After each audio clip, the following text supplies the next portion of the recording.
नमस्कार बच्चों। कल हमने ईमानदार बालक पाठ 13 आधा पढ़ा था।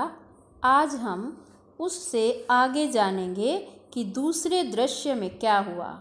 दूसरा दृश्य बताने से पहले मैं आपको थोड़ा सा पहला दृश्य दिखाती हूँ कि बाज़ार में एक बच्चा है, बसंत, गरीब बच्चा है, और एक मज़दूर नेता है, राजकिशोर, और उसको अपना सामान खरीदने के लिए बोलता है और राजकिशोर के पैसे खुले कराने के लिए बाज़ार में चला जाता है और वो अब तक वापस नहीं आया।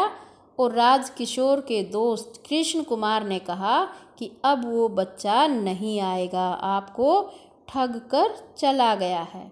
और ये बातें करते करते दोनों दोस्त वहाँ से निकल जाते हैं, चले जाते हैं बाज़ार से।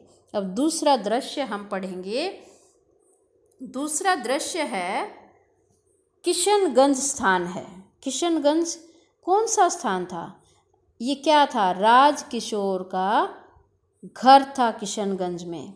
बसंत का भाई प्रताप, अब यहाँ एक और नया नाम आया है, प्रताप। तो ये प्रताप कौन है? बसंत का भाई। राजकिशोर का घर ढूंढ रहा है प्रताप एक व्यक्ति से। क्यों भाई? पंडित राजकिशोर कहाँ रहते हैं? व्यक्ति कौन? वे जो मजदूरों के नेता हैं, वे उस सफ़ेद पर्दे वाले घर में रहते हैं, एक व्यक्ति ने बताया।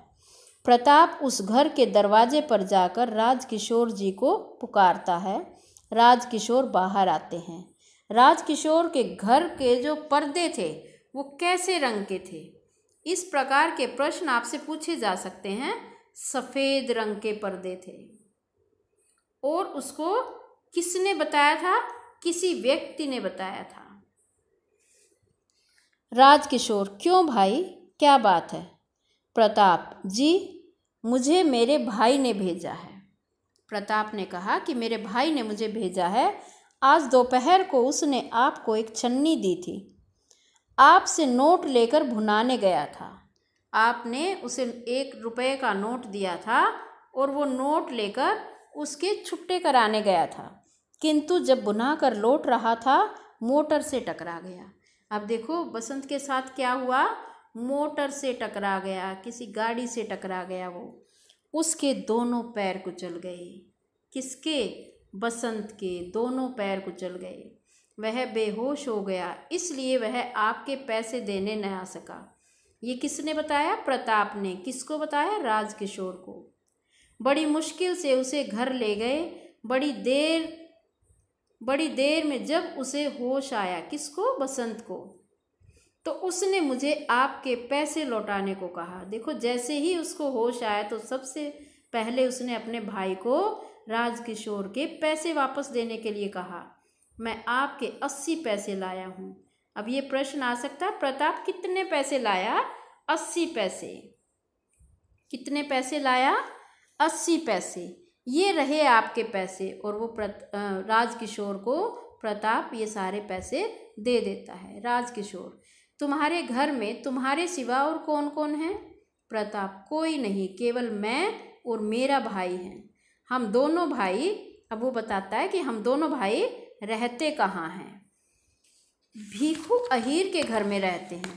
भीखू अहीर इनके कोई गरीब चाचा हैं, उसके घर में रहते हैं। दंगों के दिनों में हमारे माँ बाप को किसी ने मार डाला। जो दंगे जब हो जाते थे, हिंदू मुस्लिम के दंगे हुए, तो उसमें बहुत सारे निर्दोष मारे गए थे। तो ऐसे ही उसके माँ बाप भी उस दंगे में मारे गए। और बताते बताते प्रताप रो पड़ता है।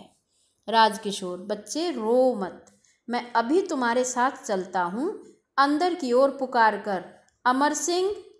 उसने अपने घर की तरफ ऐसे मुँह किया। किसने? राजकिशोर ने। और आवाज़ लगाई, अमर सिंह, मैं अहीर टोला जा रहा हूँ। तुम इसी वक्त डॉक्टर वर्मा को लेकर वहाँ जल्दी आओ। भीखू अहीर का घर पूछ लेना, और हाँ, जरा जल्दी आना। ऐसा किसने कहा? राजकिशोर ने। और किसको कहा? अमर सिंह को। देर मत करना कि डॉक्टर को लेकर जल्दी आ जाना। और डॉक्टर का नाम देखो, इसमें डॉक्टर का नाम भी बताया गया है, डॉक्टर वर्मा, कि डॉक्टर वर्मा को लेकर तुरंत आ जाना। तीसरा दृश्य, स्थान भीखू अहीर का घर। अब तीसरे दृश्य में ये पहुंचते हैं भीखू के घर। बसंत जमीन पर पड़ा करहा रहा था, चीख रहा है। करहाना होता है दर्द के मारे चीखना। भीखू उसे डांट रहा है। भीखू, बहुत दर्द है तो यहाँ क्यों लेटा है? अस्पताल चला जाता, वहाँ आराम मिलता। बसंत, चाचा तुम ही अब मुझे अस्पताल पहुँचा दो, मैं चल नहीं सकता। क्यों नहीं चल सकता था बसंत? क्योंकि उसके दोनों पैर गाड़ी के नीचे आकर कुचले गए थे। भीखू, मैं पहुँचा दूँ? ऐसे पूछता है, हैरानी से उसकी तरफ देखता है और ऐसे क्वेश्चन पूछता है, मैं पहुँचा दूँ? मुझे खरीद रखा है तूने? प्रताप और राजकिशोर का प्रवेश। उसी टाइम जब वो उसको डांट रहा होता है तो प्रताप और राजकिशोर दोनों प्रवेश करते हैं, अंदर आते हैं। प्रताप, यह रहा साहब। कौन? अपने भाई को दिखाता है कि ये रहा बसंत। बसंत, आप? बसंत जब राजकिशोर को देखता है तो हैरानी से ऐसे पूछता है, आप आए हैं? आप न जाने मेरे बारे में क्या क्या सोचते होंगे। अभी भी उसको देखो, चोट लगी है, पैरों में दर्द भी है, दर्द से चीख रहा है, करहा रहा है, लेकिन उसका दिमाग कहाँ काम करता है कि मेरे बारे में पता नहीं लेखक ने क्या क्या सोचा होगा, राजकिशोर ने क्या सोचा होगा। राजकिशोर, चिंता मत करो बेटा, मैंने डॉक्टर को बुलाया है, तुम ठीक हो जाओगे। डॉक्टर को किसने बुलाया? राजकिशोर ने। डॉक्टर का प्रवेश। अब डॉक्टर प्रवेश करता है, अंदर आता है और डॉक्टर क्या कहता है? हेलो पंडित जी। पंडित जी किसको बोला? राजकिशोर को। तो यह लड़का है, मैंने भी इसे बाजार में कई बार देखा है। ऐसे जैसे गर्दन हिलाते हुए कहते हैं ना, मैंने देखा है। बसंत को देखकर ऐसा लगता है कि एक पैर की हड्डी टूट गई है। अब बसंत को वो देखता है डॉक्टर और कहता है कि एक पैर की हड्डी टूट गई है। डॉक्टर क्या कहता है, क्या हो गया है उसे? एक पैर की हड्डी टूट गई है, इसे अभी अस्पताल ले जाना चाहिए। राजकिशोर, मैं एम्बुलेंस के लिए फ़ोन करके आता हूँ, जब तक मैं नहीं आता आप यहीं रहें। राजकिशोर ने किसको कहा रहने के लिए? डॉक्टर को, कि जब तक मैं नहीं आता आप इस बच्चे के पास रहिए, इसे बचाना ही होगा, इसे तो हम ज़रूर बचाएंगे। यह गरीब है पर इसमें एक दुर्लभ गुण है। दुर्लभ होता है बड़ी मुश्किल से मिलने वाला।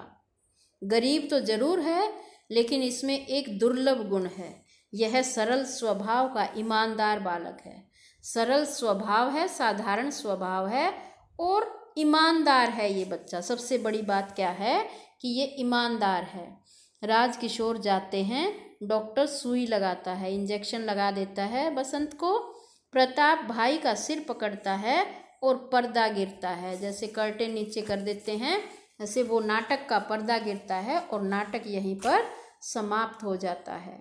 तो विष्णु प्रभाकर जी इसके लेखक हैं और उन्होंने इससे हमें क्या शिक्षा देनी चाहिए या आपने क्या सीखा है इससे, कि हमें हमेशा ईमानदार रहना चाहिए।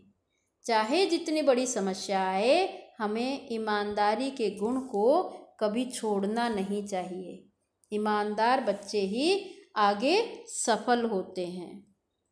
धन्यवाद। आज के लिए इतना ही। और आप ये पाठ अच्छे से पढ़ेंगे, शब्दार्थ और कठिन शब्द अपनी कॉपी में लिखेंगे सुंदर सुंदर हैंड राइटिंग में।